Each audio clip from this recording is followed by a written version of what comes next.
કપાવી ન બોલે બાપુ મારા મોઢામાં નહીં ભૂલાઈ દીધો હાલ તમે ઉભા થો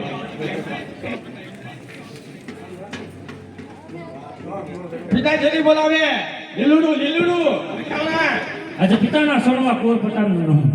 કહો પિતાજી અત્યારે રાજનું ભણવું કારણ હા બેટા રખતા પીડા કરતી ગોળી દેવાનો છે પછી મારી દીકરી સગુણા એટલે શરીર તમારે સ્વીકારવાનો છે બેટા બતાવ જેવી તમારી આજ્ઞા